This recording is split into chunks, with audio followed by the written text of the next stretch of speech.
Assalamualaikum warahmatullahi wabarakatuh. Assalamualaikum warahmatullahi wabarakatuh. Kepada Bapak Pengawas Bina, terima kasih sudah berkenan hadir membersamai kami di sini, terutama saya untuk memberikan praktik baik terhadap rekan-rekan saya di sini melalui komunitas belajar praktisi, yang dimana ini juga merupakan salah satu tugas di modul akhir 1.4, yaitu budaya positif. Di sini tujuan saya untuk menyebarkan pemahaman dan pengalaman penerapan budaya positif. Yang mana konsep utama modul budaya positif itu sendiri adalah pertama perubahan paradigma belajar, yang kedua disiplin positif, yang ketiga kebutuhan dasar manusia, keempat motivasi perilaku manusia, yang kelima posisi kontrol restitusi, keenam keyakinan kelas, serta yang ketujuh adalah restitusi. Yang pertama adalah pembelajaran dengan paradigma baru, yaitu di mana merupakan pembelajaran yang dirancang berdasarkan prinsip pembelajaran yang berdiferensiasi, sehingga setiap siswa belajar sesuai dengan kebutuhan dari tahap perkembangannya untuk mewujudkan profil pelajar Pancasila. Kemudian disiplin positif ini juga secara sederhana dapat dipahami sebagai sikap taat dan patuh terhadap aturan yang berlaku. Kedisiplinan perlu dipupuk sejak usia dini, sedangkan nilai-nilai kebajikan universal adalah nilai kebajikan yang telah disepakati secara bersama. Dan tujuan dari disiplin positif ini adalah menanamkan motivasi pada peserta didik kita, yaitu untuk menjadi orang yang mereka inginkan, serta mampu menghargai dirinya sendiri dengan nilai-nilai yang mereka percaya. Kemudian juga disiplin positif ini merupakan salah satu cara penerapan disiplin yang bertujuan untuk menumbuhkan kesadaran serta memberdayakan anak untuk melakukan sesuatu tanpa paksaan, ancaman maupun hukuman. Kemudian kebutuhan dasar manusia yang harus dipenuhi peserta didik juga kita, yaitu pertama bertahan hidup, yang kedua kasih sayang dan rasa ingin diterima, kemudian yang ketiga adalah penguasaan, yang keempat adalah kebebasan, serta yang kelima adalah kesenangan. Dan di sini motivasi perilaku manusia diantaranya adalah dorongan-dorongan mengapa anak mau melakukan disiplin positif, yaitu menghindari ketidaknyamanan, di mana murid melakukan disiplin diri karena ia takut dihukum, dan ini merupakan motivasi intrinsik. Kemudian yang kedua adalah mendapatkan imbalan atau penghargaan dari orang lain. Murid melakukan disiplin diri karena ia ingin mendapat imbalan, ini merupakan motivasi ekstrinsik. Dan yang terakhir adalah menghargai nilai-nilai kebajikan diri sendiri. Murid melakukan disiplin diri karena sadar akan nilai kebajikan dirinya. Kemudian berikutnya adalah konsep disiplin dengan identitas gagal. Pertama, hukuman itu akan menyakitkan, akan membuat tidak nyaman, murid merasa takut, memaksa, murid menyembunyikan kesalahan, dan murid menjadi rendah diri. Kemudian kalau dengan penghargaan itu akan menjadi tidak efektif, merusak hubungan, mematikan kreativitas, menghukum dengan sistem ranking, dan merampas hak yang menghargai dirinya. Kemudian konsekuensinya adalah penguatan jangka pendek, perlu monitoring berkelanjutan, stimulus respon, murid menghormati peraturan, serta kehilangan waktu untuk merenungi kesalahan.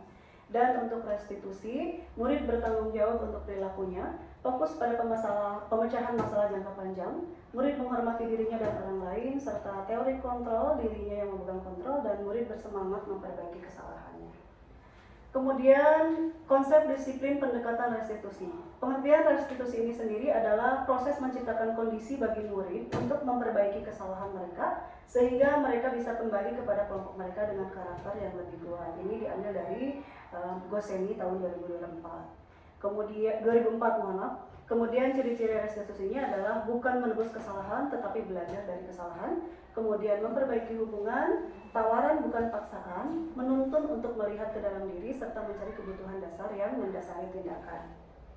Kemudian perbedaannya adalah untuk hukuman, guru menghukum siswa tersebut, misalnya hormat bendera selama 10 menit, atau guru marah dan murid menjadi takut. Untuk konsekuensi, guru memberikan konsekuensi untuk mengerjakan PR-nya saat istirahat atau dikerjakan sebanyak 3 kali lipat.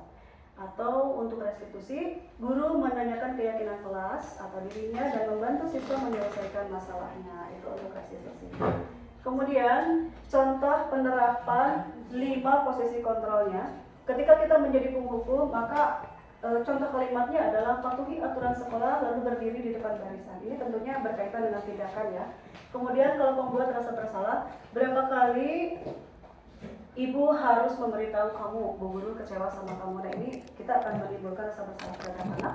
Kemudian kalau teman, ayolah yang tertib, buat bu guru bangga kali ini, tidak apa-apa kamu buat salah. Nah, kayak gitu. Kemudian untuk pemantau, kamu sudah melanggar apa peraturan dan apa konsekuensinya. Kemudian yang terakhir adalah yang barangkali paling terbaik adalah sebagai manajer. Apakah kamu tahu kesalahanmu? Kira-kira bagaimana kamu akan memperbaikinya? Nah, itu adalah contoh-contoh tindakan yang bisa kita lakukan. Kemudian keyakinan kelas. Mengapa keyakinan kelas dan tidak peraturan keras? Mengapa kita memiliki peraturan tentang penggunaan helm pada saat mengendarai kendaraan roda 2 atau motor, dan mengapa kita memiliki peraturan tentang penggunaan masker dan mencuci tangan setiap saat? Itu contoh ininya. Nah, ini adalah kegiatan saya bersama anak-anak untuk menentukan peraturan kelas yang kemudian diubah menjadi keyakinan kelas dengan bahasa-bahasa yang lebih positif lagi.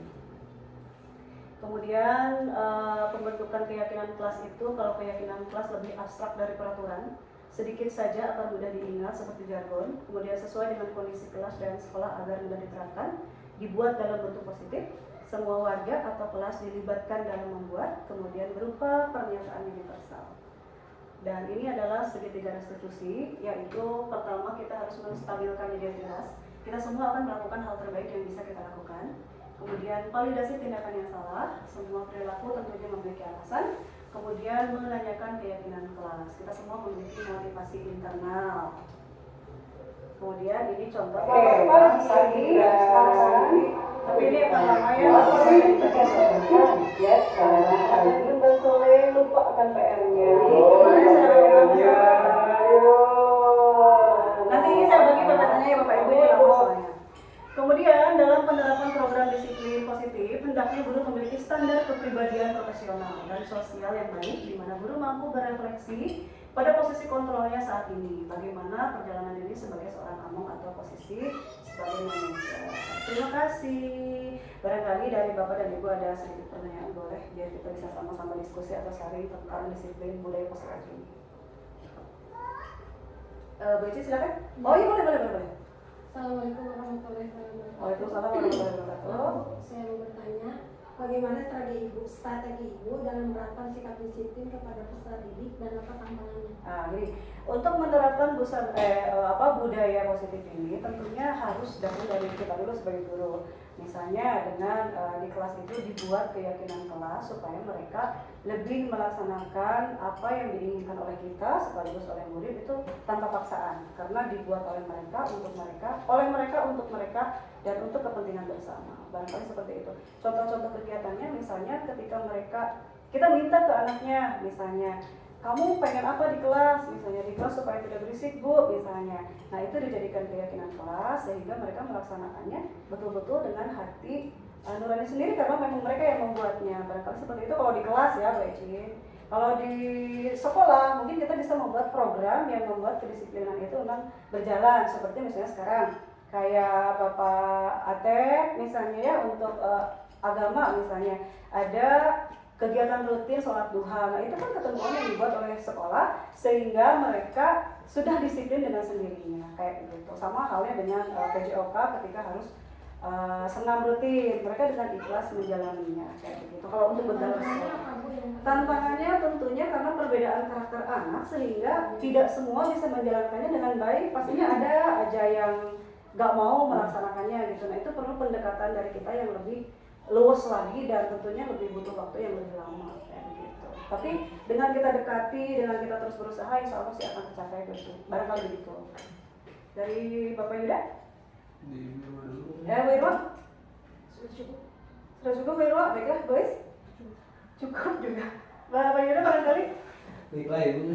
Assalamualaikum warahmatullahi wabarakatuh. Waalaikumsalam warahmatullahi wabarakatuh. Tadi di sana dijelaskan tentang adanya reward dan punishment Ibu. Betul. Nah ini sangat relevan sekali dengan judul skripsi saya dulu tentang reward dan punishment gitu ya. Ya tadi dikatakan bahwa kegiatan memberikan hadiah dan memberikan hukuman itu tidak efektif gitu ya. Nah berdasarkan apa Ibu bisa menyebutkan hal tersebut tidak efektif? Soalnya gini, saya dulu membuat membuat karya tulis itulah ya, dengan membuat validasi terlebih dahulu, dan itu sudah tervalidasi bahwa dengan menggunakan punishment dan menggunakan reward itu tergolong lebih efektif gitu ya. Oke. Begini, kenapa dikatakan punishment dan apa tadi penghargaan reward itu tidak efektif? Tentunya ini memang berdasarkan dari filosofi Ki Hajar Dewantara yang kita ambil ya, bahwa memang penghargaan itu tidak diperkenankan. Dan salah satunya memang betul bahwa itu mematikan kreativitas. Kenapa? Karena acuannya atau landasannya kita mengerjakan itu memang pertamanya pasti mengejar reward itu. Kita ingin ini, maka kita kejar. Gitu. Tapi kalau kita melakukan sesuatu tanpa ada reward, tanpa ada punishment itu sendiri, maka itu betul-betul datang dari diri kita sendiri. Mungkin acuannya ke situ, bahwa dengan punishment atau penghargaan itu memang arah pengejarannya kita ada dua lah misalnya gitu.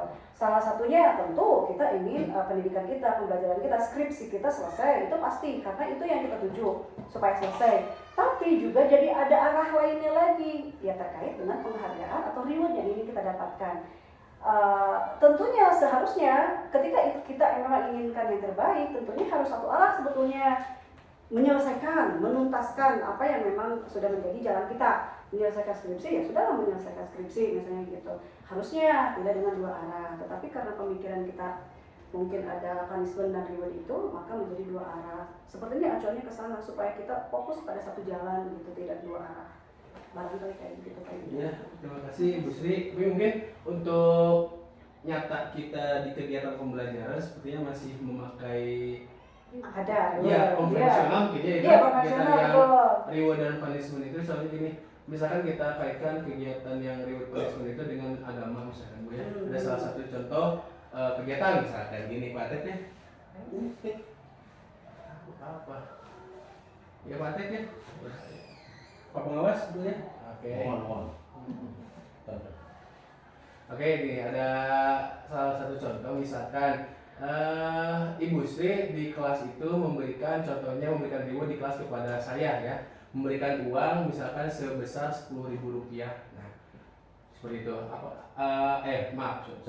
Misalkan Ibu Sri itu memberikan hadiah kepada Pak Atep itu Rp10.000. Tidak apa-apa Ibu, karena Bapak pengawas sebelah sana. Oke. Bu Sri memberikan uang Rp10.000 kepada Bapak Atep misalnya. Apakah Pak Atep senang? Senang. Tapi, kemudian Ibu Sri itu memberikan reward yang sama kepada Bu Ecin di kelas, tapi dengan nominal yang berbeda. Misalkan memberi rewardnya itu Rp20.000 gitu. Nah, yang pada awalnya Pak Atep itu senang karena diberi uang sebanyak Rp10.000, apakah tetap senang? Apa menjadi iri yang tadi kata Ibu Sri ya? Ya betul. Yang menjadi iri kan? Gimana kata Pak Atep? Betul, saya ulas sedikit ya, Pak Yuda, terima kasih, memang itu betul ya. Kalau menjadi hal yang konvensional ketika atau menjadi masih perdebatan apakah memberikan reward itu betul atau salah. Sebetulnya memang karena kan itu berkaitan juga dengan budaya. Sebenarnya belum selesai itu Ibu. Gini ya. Ini lanjut Ibu Sri ya. Maksudnya gini, kan tadi terkaitannya dengan pembelajaran PAI tadi ya. Ya Pak Atep ya di sebelah sana. Jadi gini, maksudnya dengan uang yang Rp10.000 dan Rp20.000 itu si peserta didik jangan lebih melihat nominalnya, tapi kita kaitkan dengan rasa bersyukur yang didapatkan oleh peserta didik, mungkin seperti itu ya Ibu Sri. Nah itu maksudnya saya keterkaitan dengan PAI-nya. Iya betul, satu sisi itu betul karena kita ajarkan mereka untuk bersyukur. Tapi kalau kita ini hanya kaitannya dengan tadi punishment dan rewardnya antara betul atau tidaknya ya. Tapi kalau memang pada akhirnya kita memberikan mereka pengajaran lagi supaya bersyukur, tidak iri dan lain sebagainya, kenapa nggak kita cut aja dulu dari depan supaya tidak muncul permasalahan seperti itu? Mungkin arahnya ke situ supaya tidak muncul nih nanti sifat iri. Jadi kitanya harus mengajarkan kembali bahwa ini itu tidak boleh misalnya. Kenapa kita nggak potong aja sekalian dari depan? Jadi memangkas permasalahan yang akan timbul di depan, barangkali arahnya ke situ, sehingga reward itu sebetulnya tidak diperkenankan gitu. Arahnya saya mungkin berpikirnya sih ke situ, kenapa tidak diperkenankan supaya untuk memangkas permasalahan yang akan timbul di kemudian hari. Seperti misalnya ternyata kan timbul nih iri-irian yang pada akhirnya kita harus menjelaskan kembali, harus mengolah kembali sifat dari dalam diri anak itu sendiri. Jadi beberapa kali kita mengubah budaya yang ada pada anak itu sendiri. Jadi misalnya yang seharusnya ada satu masalah, ketika kita memberikan masalah yang baru yang sebetulnya kita berpikir tidak jadi masalah, karena itu bolehlah dikatakan sebagai bukti kasih sayang atau penghargaan dan lain sebagainya. Tapi ternyata di kemudian hari, wah itu memunculkan masalah baru. Misalnya, jangan iri ya, kita harus bersyukur. Tapi kan kita tidak tahu hati anak itu seperti apa. Nah itu yang mungkin harus kita selami. Kita nggak tahu dalam diri anak itu seperti apa. Nah untuk memangkasnya mungkin lebih baik ya itu tidak dilakukan, supaya kita ayolah kita cari cara lain yang kira-kira lebih bagus untuk anak-anak. Nah itu tantangan kita nih, apa nih kira-kira. Barangkali begitu Bapak Yuda. Terima kasih, itu sudah bagus banget. Jadi diskusinya kita banyak macamnya begitu. Bu Irma, Bu Is, barangkali ada yang mau tanya? Satu aja pertanyaannya. Ya. Tadi dilihat dari keterangan Ibu Sri, ada kata-kata peraturan dengan disiplin. Nah saya mau dan keyakinan. keyakinan. Ya, peraturan dan keyakinan. Ya, peraturan dan keyakinan. Jadi saya ingin tahu perbedaan peraturan dan keyakinan itu. Baik. Nah, di dalam iklim budaya positif ini memang ada yang namanya peraturan dan ada yang namanya keyakinan. Kita sudah tahu peraturan karena bertahun-tahun kita membuat peraturan. Kadang peraturan turun-temurun saja kita berikan tanpa membuat hal yang baru. Nah, perbedaannya adalah peraturan itu hanya dibuat satu pihak.